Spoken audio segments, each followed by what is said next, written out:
So one thing that we're really excited about right now with the Drake Relays is January 30th, Drake Relays presented by Hy-Vee Night. At halftime, we'll have a really exciting entertainment, and it's compelling sports drama in that it may not answer the question, what athletes are the most entertaining to watch, but it certainly frames it in a new way when we have truly one of the world's best athletes and the Olympic record holder in the shot put, Ryan Krauser, 6'8", 310 pounds, coming to the Knapp Center to slam dunk a basketball. On top of that, we'll have a gentleman who's long jumped more than 28 feet, Jerrion Lawson. While an NCAA athlete, he became the first person since Jesse Owens to win the 100, 200, and long jump in the same championship. So he certainly is excited to be able to throw one down here in the Knapp. And then third, for hundreds of years, or for 100 years or more, for the duration of the relays, the decathlon has stood as the test of the best athlete, including athletes here locally, Bruce Jenner at Graceland, Rick Wanamaker at Drake. So we certainly, in this competition, we wanted to see what a decathlete could do. So we've got the #1 decathlete in the U.S. joining us as well, Devin Williams. A year ago, he was the NCAA indoor champ in the heptathlon. And we're excited to see what those three athletes bring to the basketball court. Certainly all aim to entertain our crowd, and we'll be framing that alongside some celebrity judges. Jenny Bronchek will be there, Brian Harden, our new athletic director, Casey Blake, and KCCI's very own Andy Garman will be able to join us. So the sports celebrities locally will be on hand to help us out. So we're very thrilled with that and excited to kick off the Drake Relay season with a slam dunk. And then another piece of exciting news that we have, all three of those athletes ranked #1 in the U.S. in their respective events. As the season progresses, they will certainly aim to join us and compete for another national title here in Des Moines. The U.S. Track and Field Championships return to the Blue Oval in June. Last year, the last time we hosted that event was 2013. 2 American records were set that day. In 2010, 2 American records were set at that competition, so we're thrilled to be able to bring that competition back with an estimated impact of more than $3 million to the Des Moines area.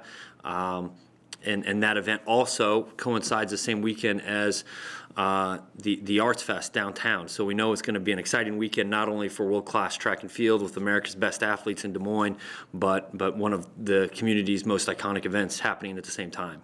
So we're really excited about those two things, and we're also just a few weeks away from relaunching the registration for the Grand Blue Mile and kicking off the second year of our Set the Pace Challenge in collaboration with Wellmark Blue Cross Blue Shield and Healthiest State Initiative. It is a competition in which 25 communities participated last year. Excuse me. It's a competition in which 25 communities participated last year. That the highest per capita participation for any of those municipalities win a $10,000 grant back into their community for infrastructure and to encourage safe and active places in the community. So Urbandale won last year, built a great playground along a trail in the community, and we're excited to kick that back off with our partners in town. Any questions for Blake? Yeah, just as you're kind of on the trail to attract athletes for the Drake Relays, how much does it help to have the championships here now that they can get a feel of the track? Absolutely. So first off, our partnership with USA Track and Field is enhanced. They were able to bring in some athletes last year to fill lanes. We saw that with the women's high jump, where we had multiple athletes competing who were based out of the Olympic Training Center. So there's going to be an increased incentive for USA Track and Field to support their top level athletes. And then for all American athletes, it really continues to identify Des Moines as a track destination. Is there any concern for the life of a backboard when you have a 6'8" 10-pound shot putter dunking? That's right, absolutely. Brady Randall, our Director of Facilities and Operation, has already built out a contingency plan for that evening. We don't think that Ryan's going to break it, but we're planned in case he brings it. For you, what's year two been like in planning for Drake relays?